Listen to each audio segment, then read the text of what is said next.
Boom. And we're not live for the first time. I've done one of these. I'm pre-recording it, which feels a bit strange, but there you go. Yeah, so I've called this episode How to Build an Audience and Make a Living from It. And as I just said in the bit before, that's an important caveat that I think people don't really realize, that everybody wants to build an audience. They don't know why they want to build an audience. And I think we've all got this obsession now with wanting to get loads of followers on Twitter or whatever medium we choose. And both of you are perfect examples who have people who have built an audience quite intentionally and then made a living from it. So I guess that wasn't really the reason why we said we wanted to do this, was it? I just sent you a message and just said, wouldn't it be cool if we just chatted? It's nice that you have a topic, though. It's always nice to have something to circle back to. So that's perfectly fine. Yeah, so I think sorry, Jamie. I think we'll just start with introducing, at least, not too long, because I think they're the most boring part of podcasts and videos or whatever this is. But Arvid, just quickly say who you are, what you've done. All right, my name's Arvid Kahl. I'm a German. I play the accordion and I really like ducks. Is that enough, or do you need like professional stuff as well? No, I used to be a software engineer. Then I turned writer, entrepreneur, and built a business with my partner, my life and business partner, Danielle. Feedback Panda, sold that thing. And then all of a sudden I had time to write. I started a blog, started a podcast, started a newsletter, and then wrote a book. And that was super well received. And I'm now working on my second book, in which I talk about audience first stuff. So it kind of fits the topic of today's episode. That works pretty well. That's what I'm doing. I'm a writer, and I spend like 28 hours of each day on Twitter, apparently. It's incredible, Arvid. I'm stoked to even just be here and pick your brain a bit. And Craig, for your audience out there, I'm Jamie Russo. I'm a writer based in Brooklyn, New York. And for the last 10 years, I've been working in a variety of different functions, whether it's consulting or finance or big tech or early stage startups. And the type of writing that I really enjoy doing is the type of writing that kind of uncovers the mindset of early stage entrepreneurs, because I think they're fascinating people. And I've just really enjoyed interacting with the two of you both on Twitter. I got on Twitter 6 months ago, and I think that's where a lot of the relationships with other creators for me has formed. And I know that this conversation was literally born out of someone suggesting that the three of us talk. Yeah. And I couldn't be more excited to talk to both of you guys today, because I think everyone's doing really interesting stuff. Yeah. And well, this is my podcast, so people usually will know what I do. But for the context of this, I spent 2020 quite intentionally building an audience on Twitter, and I've nearly got 4,000 followers now, so still quite small, but I intentionally built an audience with the idea of making a second income stream is probably the easiest way to understand it, but to explore new income streams, because I'm a designer by trade. My 90% of my income comes from being a designer. I run a design agency, and in early 2020, when coronavirus hit, I thought there needs to be a better way here. What if my design work disappears? What if my clients disappear? And so I've been in this world for so long. I've designed things for quote unquote creators, and I understand very deeply how this whole thing works, but I've never thrown my own hat into the ring and given it a try.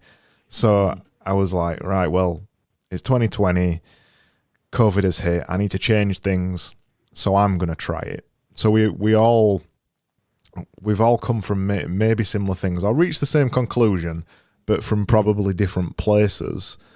I think an interesting place to start is this whole building audience thing. What would be interesting to get both your perspectives on is, if anybody's listening to this and I just said how to build an audience, they instantly get that fear of, well, it's not an audience, or I'm not a thing, I'm not a brand, or whatever. What would you say to somebody who says, why would I want to build an audience? What's the reason for building an audience? Arvid, go. I think so. It's so interesting for me because when I started writing about a year ago, I was thinking to myself that what is the purpose of writing? For me at the time, it was a really great form of personal therapy. So my story is a year and a half ago, I basically lost my dream job. I was at a company called WeWork that was going through a really tumultuous time, and nearly half of my team was let go last November of 2019. So in that moment, and trying to figure out what was next for me, I just started writing for myself. I started writing personally as a form of therapy because it was one of the easiest ways for me to start to grapple with what I wanted to do next. And through the course of a lot of that writing, which at the time I was doing on LinkedIn of all places, because I thought I was going to leverage that content to like land my next job. Yeah. Through the course of that, ended up building a big audience. It was a time when LinkedIn was rolling out a new feature called LinkedIn Newsletter. I grew that newsletter from 0 to 10,000 subscribers in 3 months. Oh, wow. And then I realized, crap, like this is not the audience. These are not the people that I wanted to write for. Mm-hmm. I was writing maybe clickbait articles to help entrepreneurs like bootstrap a business or raise capital or hire a team or build product, and like wasn't the writing that I found interesting. There's so many other people that are far more qualified to do that than I am, and it wasn't the writing I wanted to do. It wasn't the audience I wanted to reach. And so that's what brought me to Twitter. And over the last 6 months on Twitter, I have been writing mostly for myself. I think Twitter is an interesting place because a lot of the writing that I do is kind of like little reminders for myself that I publish publicly on Twitter. But through the course of doing that, I get to share my ideas, my thinking, and meet other like-minded people that are attracted to similar types of ideas. And even though I built an audience on LinkedIn from 0 to 10,000 in 3 months, and even though I've been building on Twitter now for 6, 8, 9 months, and haven't even built an audience half the size of what I did on LinkedIn, what I have found through the course of building in public on Twitter, it has given me the ability to reach the type of audience members that I want to reach, get super tight feedback from the ideas that I have, because nothing is really quicker in terms of feedback loops than Twitter.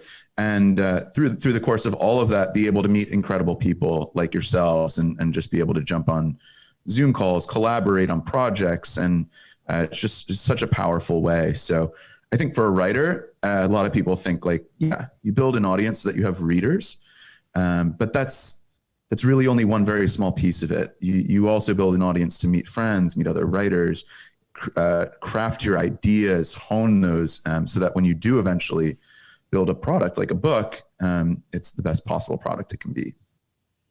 I love the fact that you started with this comparison, that you had this very passive LinkedIn audience, almost like an audience in the literal sense that we understand it, like from somebody's on stage, a musician, and like playing music, and the audience is just cheering and consuming, and that's it, right? There's no communication. That to me is one definition of audience that I see a lot of people using, and too many people using exclusively, right? Because there's more to this. I feel the other audience that you described, the Twitter community, that it's not just a passive consumer group of people, but it's really this almost on the same level. Everybody is there just voicing their opinion. You may be a writer, you may be a person that has some sort of expertise, but you're still really chatting with people. You're not just talking at them, you're talking with them. And I think that makes the whole difference between classical definition of audience and maybe new economy definition of audience, where I see myself and where I see like the whole audience first and the audience building. That new kind of audience is interesting. The old one is nice if you want to sell a lot of weird stuff to people you don't care about, right? You can have all your 100,000 LinkedIn followers and just like drop some weird PDF that you kind of put a couple hours into and try to charge them as much as possible so they drain their company's bank accounts. You can do these things and you probably can make a lot of money, but your reputation might suffer a little. And I think that brings me to what I actually wanted to say, because I feel when we build an audience, and what people often forget, that it's not just that salesy stuff. It's not just like getting people, getting a following and then selling them something and trying to squeeze as much money as we can out of them. That, to me, that's like by far not the most important, if any important thing at all. I think there's two goals to audience building. And one is to become a domain expert in the field, to build a personal brand, a personal reputation, and to build something meaningful that helps these people that you chose to be your audience. Like build a product, build a business that has also a professional brand and a professional reputation. Two things you do at the same time. And I see this, like for myself, I build my brand as myself, as a person that is like, apparently I'm a nice person. That's what people tell me, just kind and empathetic. That's what I'm trying to be online, because that's what I just am. Right. But I also have my work, my products, both my SaaS that I'm building and the books that I'm writing. Those are the other brands that I'm building. But the audience is for kind of both. Right? You're building these two things up at the same time. And that's why audience building is such a wonderful thing, because it's not just building an audience. It's not just building a following around you and then like squeezing them for their money. It's building for your following. It's building for that audience that you're surrounding yourself with. It's like a community. You could get into a community. You become someone in the community because you're helpful, you're supportive, you're engaging, you help people achieve their goals. Well, at some point, there's reciprocity. People want to give back. And I guess that's both for Jamie and me, people buying our books at some point, right? We give them what we know, we share what we understand, what we teach, and we also share other people's accomplishments and lift them up, show the community that there's more than just selling stuff. There's also like empathy and sympathy and all these little things. They kind of build your brand as a person, like, a human person, not a brand person, not Nike, where you interact with the brand. It's not the same for bootstrappers or people like us who have like self-funded businesses in most regards. So that's what audience building is to me. It's much more than building a following. It's really just building two separate brands that are intermingled, and that also, maybe before I start going too deep into this monologue, if you build a personal brand on Twitter and you have a business /business brand, whatever happens to the business doesn't matter. Your personal brand will always be there. You do a thing, it flops, you write a book that nobody reads, you build a SaaS that nobody uses, doesn't matter. Your personal brand is still there. And that's why audience building is so powerful, because even if you fail horribly, that will actually increase your audience, because you can now invite people to learn from your mistakes, and that attracts people too. Interesting people as well, right? People who want to learn, people who want to share and want to see other people share. So there's only benefits to this, to me, at least in my understanding. I don't know what you guys think about that. I agree. And that's a really, really important point, that it builds capital. It builds professional capital that you can turn to anything that you want. This isn't just a thing that's exclusive to somebody who doesn't have a business or doesn't even, or even somebody who's working for somebody else. I know Matt Korbach's spoken about this before, about the idea of having brand guardians, or whatever word you want to use. When you work for a company, why would you not encourage people who work inside the company to be out there building a quote unquote personal brand, building an audience? That I think that personal capital thing is a really important point, because we're living in this kind of lie that we tell ourselves, that when we work for somebody, because we work for somebody else, the job's permanent. I mean, Jamie, you experience this. You think you get your dream job, you were working for WeWork, and you think, right, I've made it. That's it. And now everything's tied up in the job that you've got, and that could be repeated anywhere. You could go work for the dream company that you wanted to. But the truth is, that isn't a secure opportunity. Anything can happen in the world.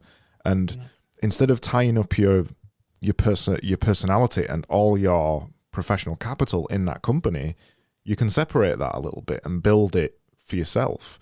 And I think there's just one point I wanted to make as well that's kind of related. And it's, I read this last night in a book that I'm reading. It's a book about advertising, actually. And it's got a quote in there. And the quote is, "Build a better mousetrap and the world will beat a path to your door." That's a quote by Ralph Waldo Emerson. And that quote says that if you build something really good, people will come and find it. And it's it's not true. It reminds me of another quote that doesn't work, right? Yeah. Build it and they will come is pretty much exactly this. Yeah, exactly. And what's really funny about this quote... I mean, that might have worked before Twitter, guys. Let's give Emerson some credit. Yeah, okay. Let's not diss Emerson too much. Right. It depends on the kind of immediacy of communication as well. Right. And scarcity and all these things. But sorry, what did you want? Yeah, sorry, Craig. No, it's fine. There's two things that's really funny about this quote. The first one is that this is the lie that we tell ourselves, that our time should be spent making something amazing, and then the people will come. But ultimately, that's not true. It's the community that you build around you that you then say, well, I've made this thing, and then they go buy it. So there's this idea of building capital in that way as well. So you can turn people to the cool things that you make. And then what I really love about this quote is that Ralph Waldo Emerson did not say it, but everybody thinks that he did.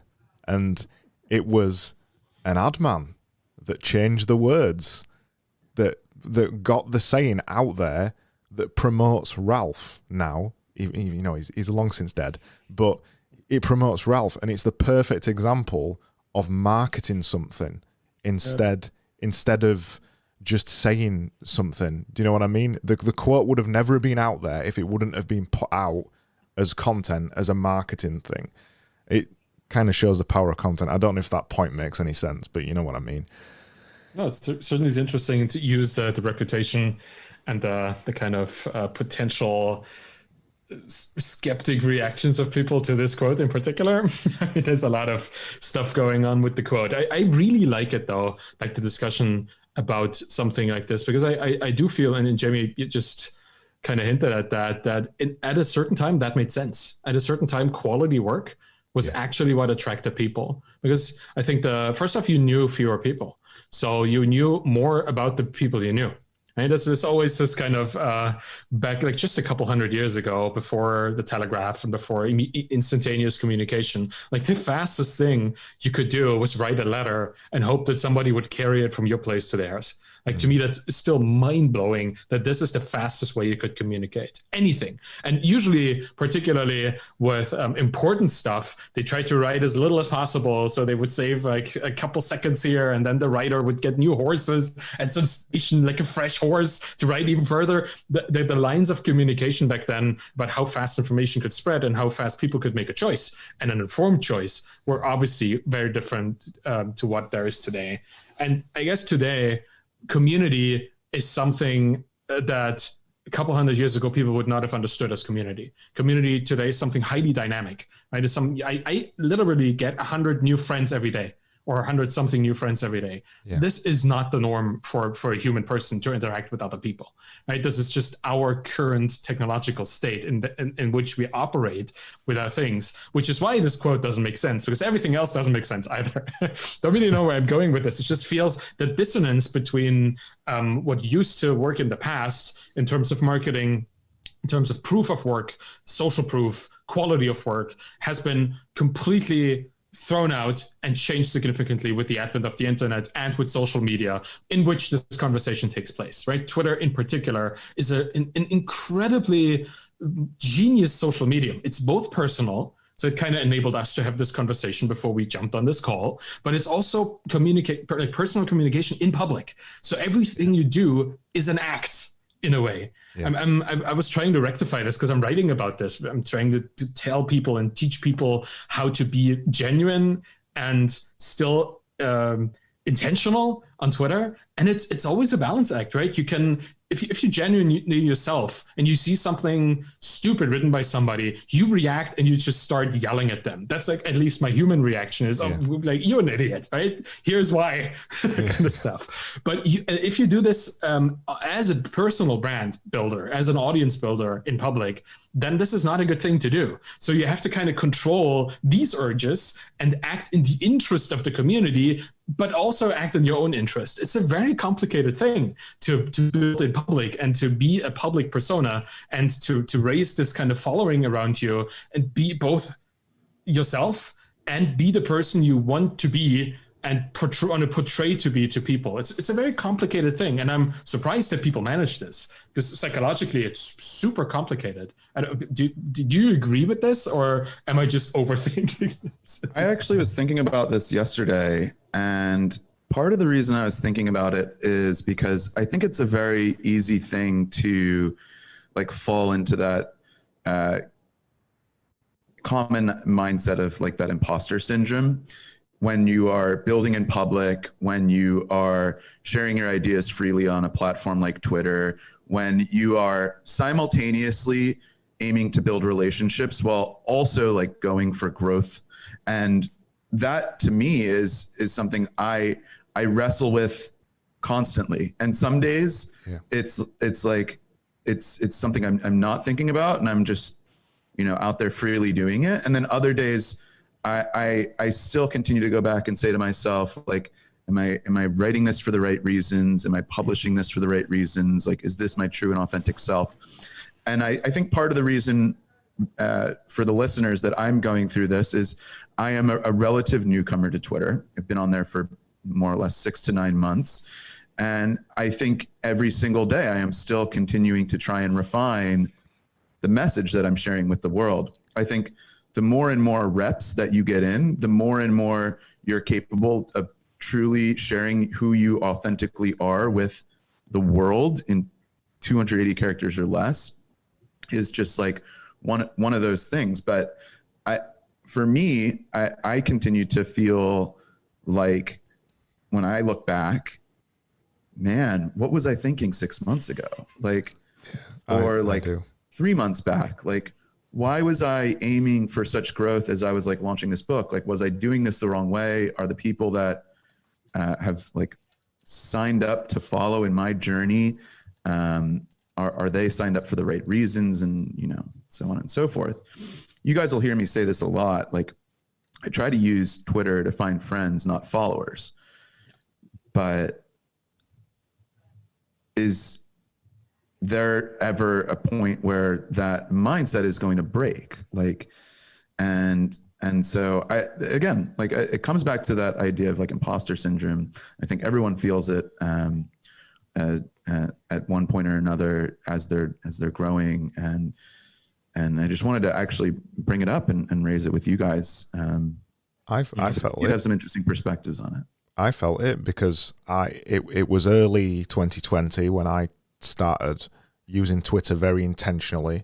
I always say I started taking it seriously. Previous to that, I was on it for 20 years. I was on it for 12 years, and it was just a fun thing for me then. And it had become less fun because all of my friends weren't on it anymore. It used to be this community where all of us kind of, I was mega into development then. All these devs and engineers used to jump on it, and we used to have these really cool conversations and discuss stuff. And that kind of disappeared probably 6 years ago or something. So I was just consuming stuff on it.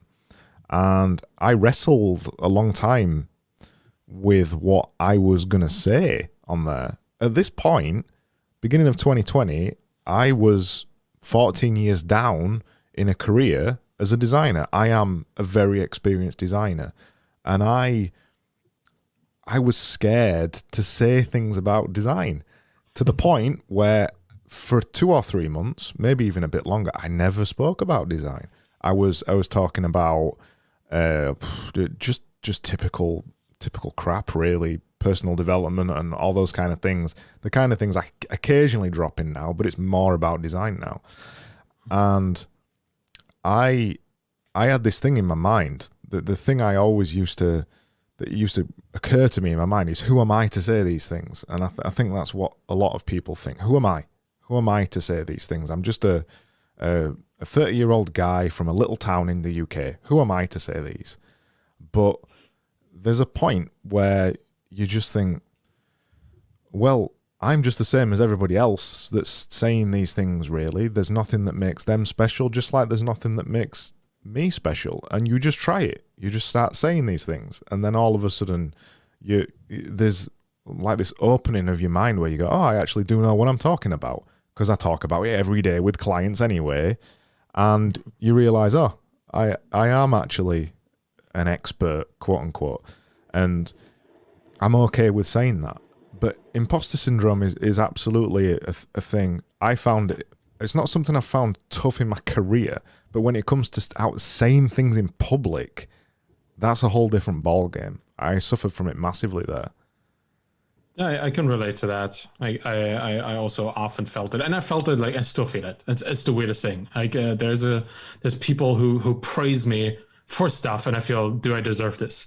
Yeah. And maybe I don't, maybe I do. It doesn't really matter, right? It's just like even having this feeling, and then somebody like disagrees with what I'm saying, and I spend like an hour dealing with this in my mind. Meanwhile, there's 50 people agreeing with me and telling me how what I'm saying actually changed their life. It's the weirdest thing. We are so focused on these potential negative things that aren't even real, right? It's just all our mind like making up this narrative about how we're not worthy, that we start like preventing ourselves from getting where we need to be. So I completely agree with this. And I think what has helped me with this is considering everybody that I'm talking to be an actual friend already, right? On Twitter in particular. I'm really, when I say something on Twitter, I'm not saying this into this void of everybody, like people who like me, people who don't like me, or people who don't even know me yet. I'm saying this for the people that I really, really enjoy hanging out with, like you guys, right? That's like who I say this for. People that I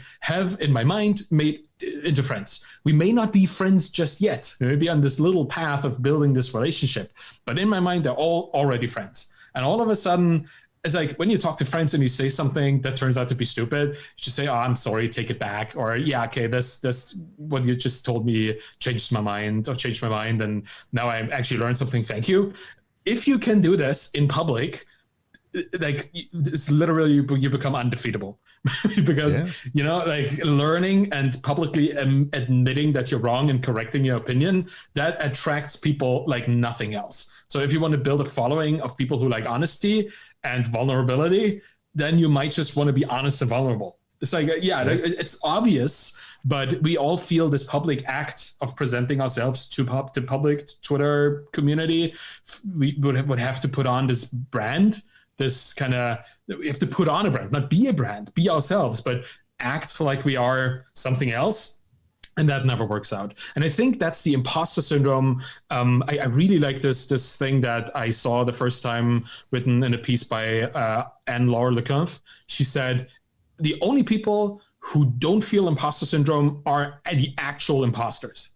So by definition, everybody else who feels it cannot be an imposter because they wouldn't feel it. And I think that really helps me whenever I feel like this is like, okay, this is just my mind. And now I continue to do what I'm doing and I do it well and it works out. So that's just imposter syndrome is this, it's all in here.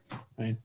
Yeah. I think the thing that I've been thinking myself that's really helped me a lot is the idea that no matter what, every next version of myself is going to require a greater version of myself. And so I know, and I think what's beautiful about the community that we have found on Twitter and that we're a part of is everyone else thinks in a very similar way.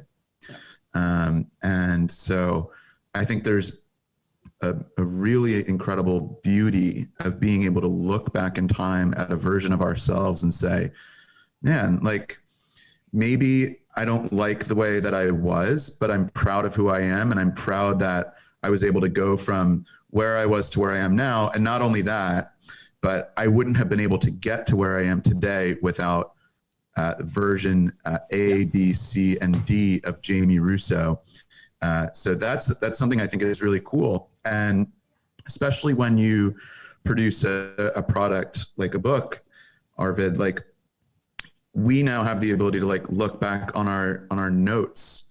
We have the ability to look back on past articles and say, man, like what the heck was I thinking at the time? But like those ideas helped us like build this thing. And it's not just a book. It can be any product that you build,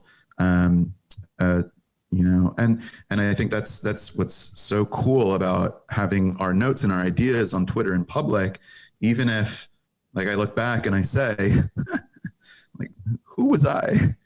Well, and you also see that people get to see your journey from this. They see that you were wrong and became righter, right? And something changed in you. You learned something, you grew, and they see that it's possible, and they were there the whole time. It's such an encouraging thing to just be present in your own development, on your own journey, and sharing this with other people. That's really what all I'm trying to do is just like share whatever I'm doing, and I don't know where I'm going, to be honest. I know the kind of the little steps that I'm taking. Like who really knows, right? But I know that the next thing is probably going to be my book, and then who knows what I'm doing? Maybe I'm just going to sleep for a week, or I'm going to like continue building my SaaS, or I'm going to do a course, because that's the thing that the cool kids do. Or I don't know. It could be anything, and I don't need to know right now. All I need to know is that there is this group of people that are somewhat interested in what I'm doing, what I'm learning throughout this whole journey, that will always stick with me no matter what I'm doing. And that itself is super encouraging to me.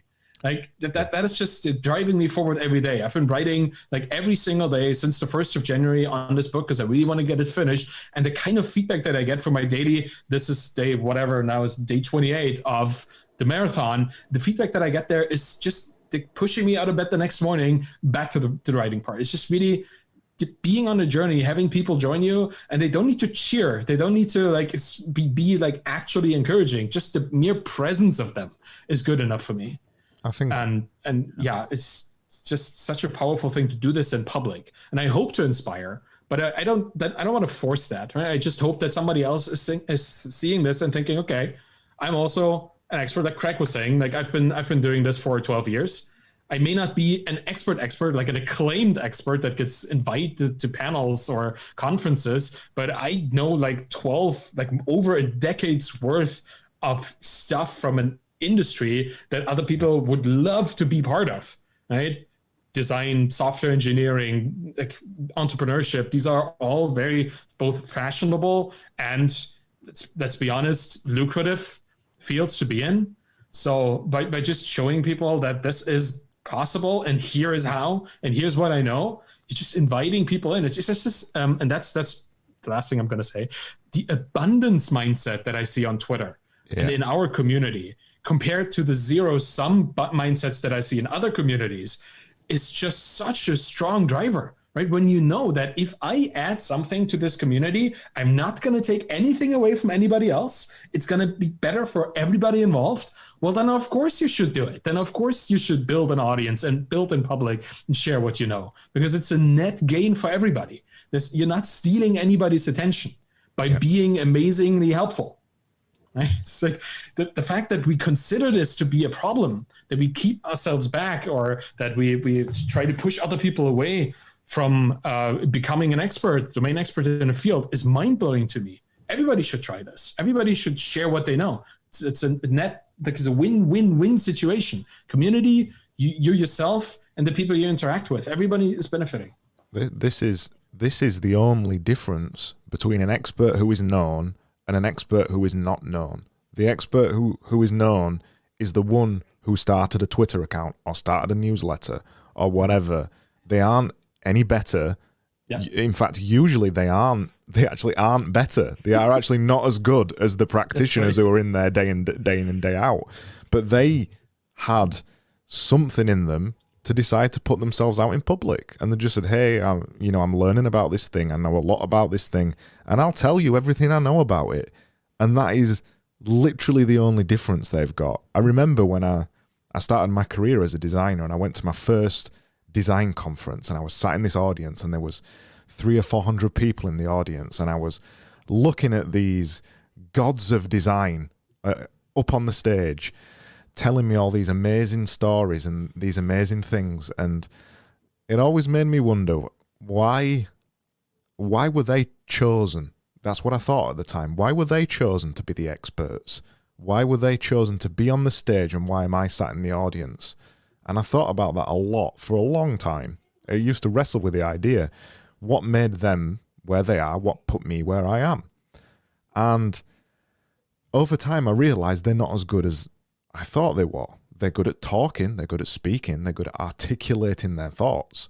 But as a designer, not so good. Mm-hmm. So then you start to think about that a bit more, and you realize what it is. And you realize that what they did different was from their often very early in their careers, they put their thoughts out. They shared what they were learning.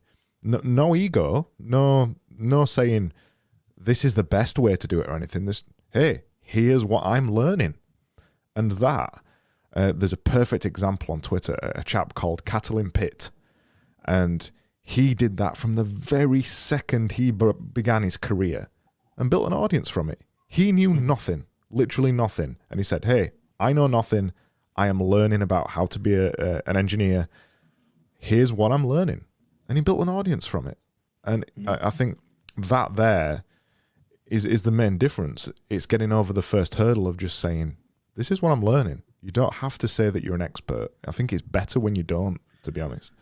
I think you have to check the ego at the door. And one of the things that I love about what you just shared is, I think one of the things that blocks a lot of people from ever raising their hand or ever putting themselves out there is this thought that, like, number one, like, what qualifies me more than anyone else? And number two, like, everyone else out there that is trying to raise their hand is at the same level as I. Yep. And when I started writing on Twitter, what I actually really loved is the fact that there could be an 18-year-old halfway around the world who is no more or less an expert than I am on something, but that person and I are at an even playing field if we're both coming to Twitter and starting to build our community. And to me, that lights kind of like a little bit of like a competitive spark in me, but not really. Instead, what it does is it's just very humbling. I started by sharing the fact that I began writing on LinkedIn. LinkedIn was great for me because I had the ability to hide behind a resume. I have 10 years of experience in these cool company logos that I can add to my LinkedIn. But that doesn't matter when you're building a bootstrap business. That doesn't matter when you are trying to build a career as a solo creator. None of that matters.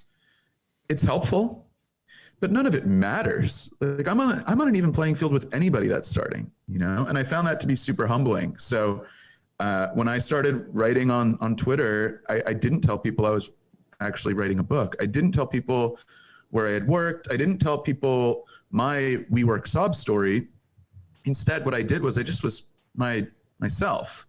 I tried to meet other people that were at a similar part in their journey as a creator, which for me, it was the beginning. And I got to meet people like Brandon Zhang and Robbie Crabtree. And like through that, like we all kind of like grew together into very different directions, but got to kind of push one another and grow and just see what's happened in 6 to 9 months. So I think that's really cool. It's such a humbling kind of mindset to check that ego at the door and realize we're all starting at zero.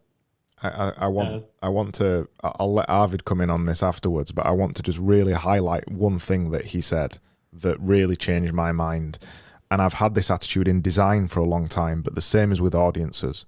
There is enough people out there for any audience.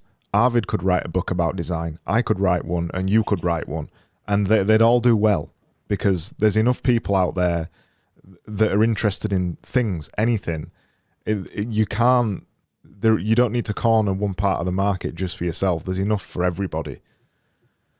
There's enough corners for everybody. That's the amazing part about this too. Like, even if you wanted to be a super specific expert in any given field, like in a very specific field, like if I would write about design, it's about how I do not know anything about design for software engineers turned writers, right? Something super specific, like how I made 20,000 different mistakes in trying to design the cover of my paperback book, something like that, right? I could find a way in which I could take my personal journey, make it relatable to somebody else who's on the same journey. And there's a lot of people who are self-publishing their own books and who have no idea how to really design a cover. That could actually be an interesting, maybe not a book, but a project, right? To teach people how to set up your own self-publishing situation. Because that's what I did. And that's why I have experience, where I have unique experience, because I also do it in public. Right. So that there's so much specificity to where I am working that I could write about just what I'm doing and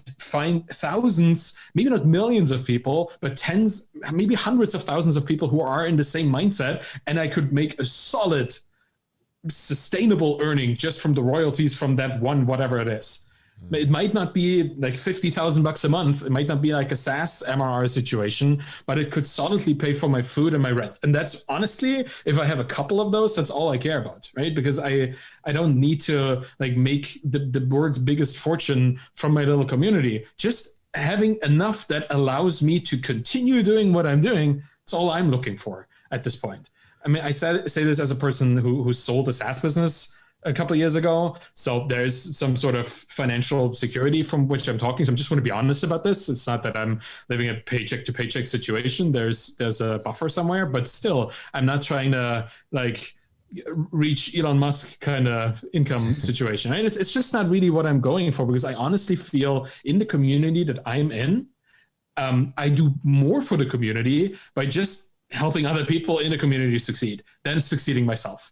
It kind of comes back to me in some way, but I don't know. Like if I were to consider how much a tweet where I put like a think boy genius piece of advice out there compares to just a really nice retweet of somebody else's accomplishment, that accomplishment retweet brings me more followers and more interesting engagement than my think boy advice tweet. It's just really where it is for me, which is why I stopped giving cool insights. Or at least I'm not doing as much of that anymore. I just really try to, get other people into the limelight so they can actually accomplish even more by themselves. Which is why this, and that's what you said, Jamie. Your credentials don't matter to these people. What matters to your community is how you can help them right here, right now, right?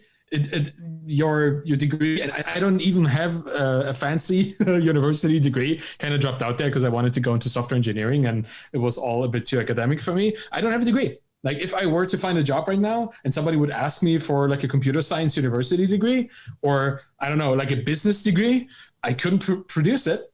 Probably wouldn't get that fancy job that requires me to produce that kind of stuff. But I know that if I wanted to find a job in somebody else's SaaS, either as a developer or as a CEO even of their business or a CTO, I would probably, if I asked today on Twitter, I would get like 500 messages in my DMs offering me a job.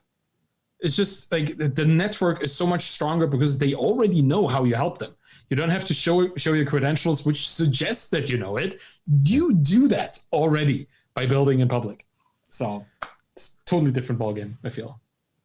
It's super cool. I think the number one thing that I love about what you just shared, I mean, I think I loved a lot of things, Arvid, but the one thing I want to unpack a little bit further is the idea of you being a software developer that has built a company, that has bootstrapped that company, that has sold that company, that has now written a book, that is highly active on Twitter, that gives back to the community.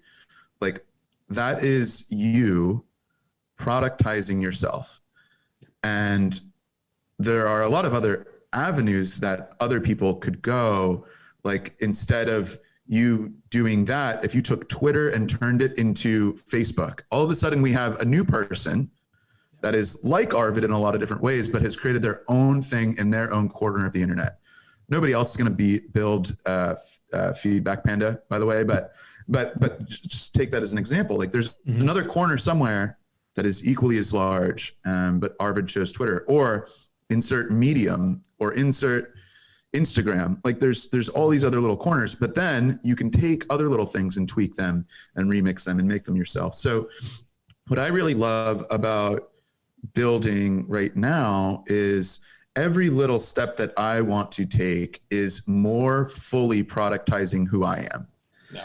And the things that make me different from other people are things that any other writer or any other micro SaaS creator or any other person that's ever going to build anything that's anywhere near my path, like won't have a competitive advantage over, because what I've essentially done is just productize me. Yeah. And so I think writing is a really interesting way to do that. There's so many other products you can build. The first character in my book, he's a 25-year-old former refugee from South Sudan building video games for peace and social impact. And the reason he's able to do this, and almost nobody else out there can in the way that he is because he grew up in a refugee camp. The first character in his video game is his mother, and she is escaping her village on foot in the game as an army is invading to spark civil war, right? So like, I share this, and you don't have to be a writer. You can create video games, you can create micro SaaS product, you can create anything. But the more and more you can incorporate yourself into your creations, the more competitive advantage you're going to build, number one. But number two, people are going to fall in love with you for you, not anything else. So I think there's something really powerful to what you shared, Arvid. I learned that loops me back round to a point that I wanted to make about this idea of sharing your personality. I think is, number one, the only differentiator we've all got, and it's the most powerful one.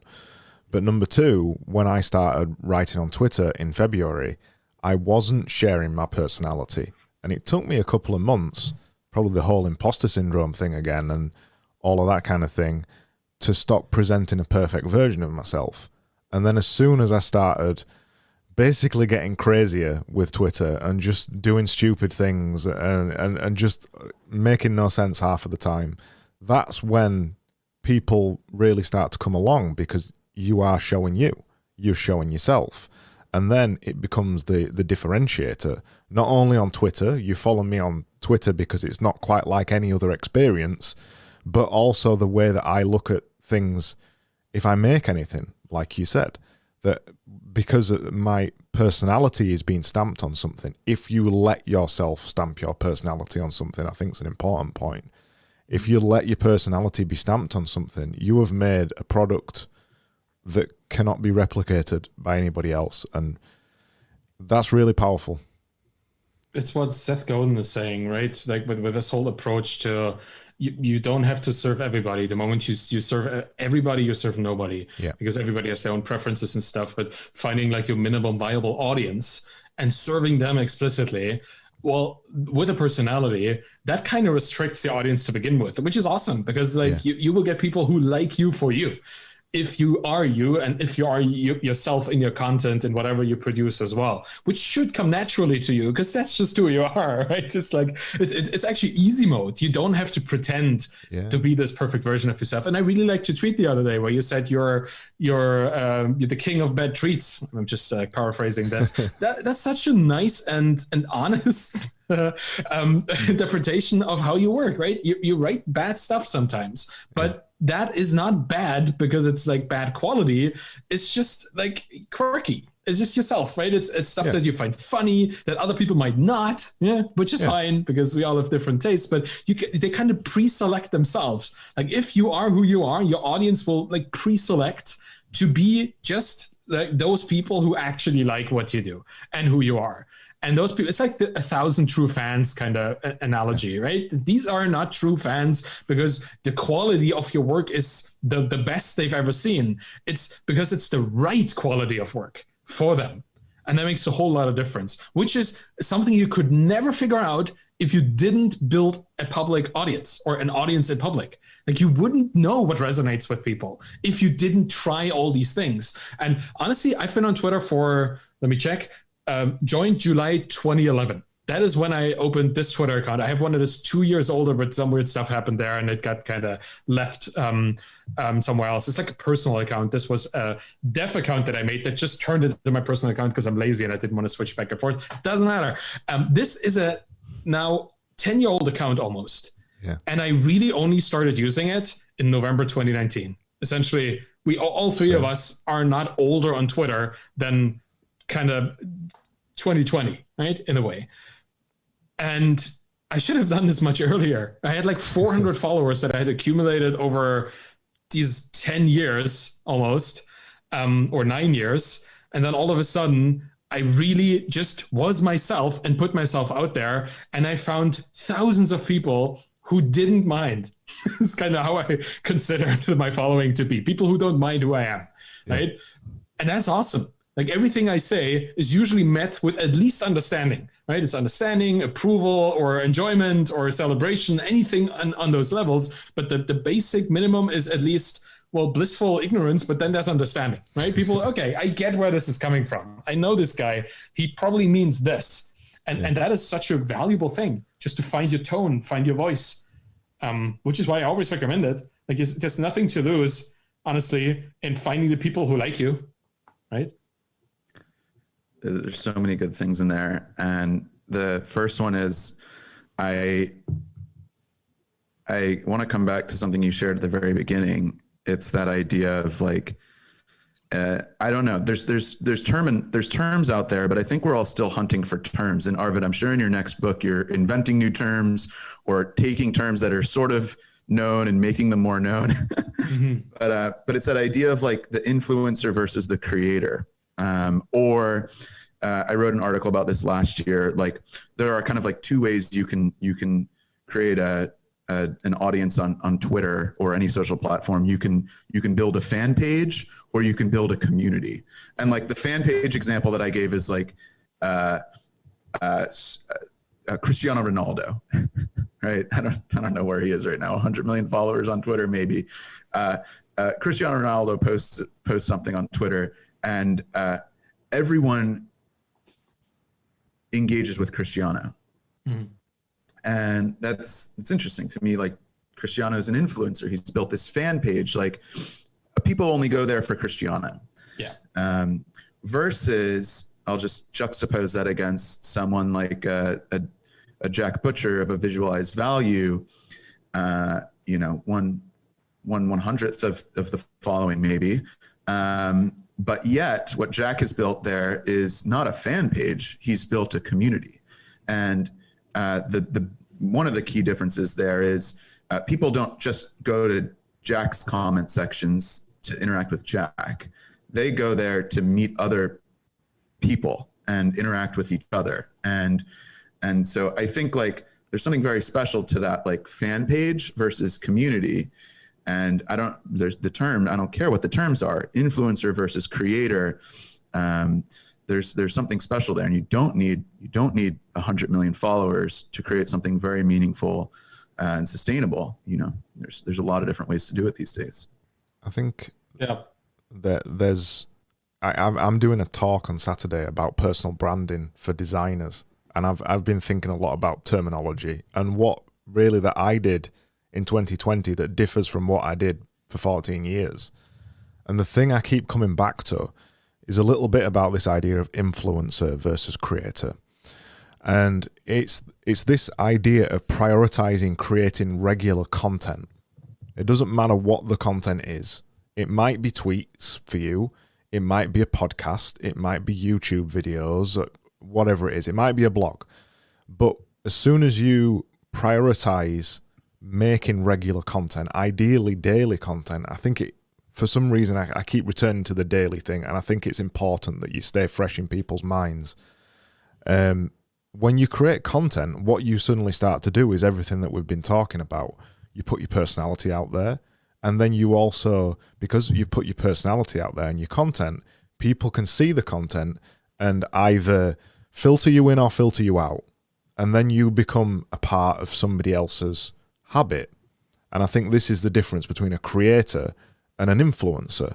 Somebody like Ronaldo, the reason he's where he is purely because of football, because he plays football. He's famous for a sport or whatever. But I'd be willing to argue that if Ronaldo started making content, he might already do it. I don't follow him. But if he started making content, his audience would absolutely explode. Look at somebody like Gary Vaynerchuk, who built his entire following, and actually Jack Butcher. They both built their entire followings on content. They picked a platform and made some particular kind of thing. For Gary Vaynerchuk, it was a daily video. For Jack, it was a daily visual. They both picked something that they could do very regularly, and that filtered people in and out. And I think it's a really, really important point, that creator versus influencer thing. I want to throw in another definition here, because we were just talking about terms and reconsidering them. I think content itself is something that we really need to like conceptually expand, because to me, it's not just an article or a podcast or something you create, right? Create in the sense of that you write it or that you produce it. Content is also, and I was looking, actually yesterday I was writing about this because I'm now at that part of my book where I write about these things. So I was looking at a definition and I found one called content is information made available. That was the most pristine definition that I could find for content. And it was just enough, because I feel everything else you put on top of that restricts it. Right? Yeah. Because if it's really about information made available, then it doesn't just have to be like actionable information or like understandable guidance kind of information. It could just be connection. And that's really what Jamie was just talking about. Like the difference between an influencer and a creator in the sense, in that particular sense, is that one uses connection and the other one facilitates connection. Like a creator, a community creator facilitates, like bonds people together. When influencer just kind of channels people's attention either to a thing or to an advertising, a deal that they have, or whatever it is. Like they kind of point somewhere and then the army starts running. But the person that is creating community, they actually like, they bond this group into a more cohesive unit. So when I think about content, I don't just think about articles or podcast episodes. I also think about questions that you ask people or having a conversation on Twitter, right? It doesn't have to be your incredibly imaginative, ingenious tweet that is the content. Just actually engaging with somebody else, giving them a perspective and starting this conversation that happens, that is content too. Like people go to Twitter to see these conversations. They just don't go there exclusively for the Think Boy tweets and for the Naval quotes. Some people do, but not everybody does. Some people just go there to actually see people communicating or see people exploring new things or see people sharing things that they like or sharing pictures of their dog, which is not necessarily content, but I love it. Like everybody sees different things that give them this feeling of perceiving something meaningful, something that is information made available. So it just building connection with people is also content. And if you do this every day, you produce value for the people who follow you.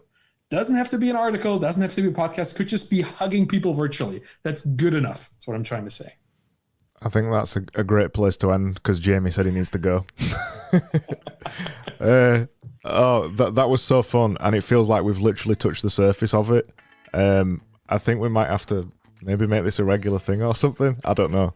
We'll see. That's cool. This is fun, guys. Thank you. Thanks so much.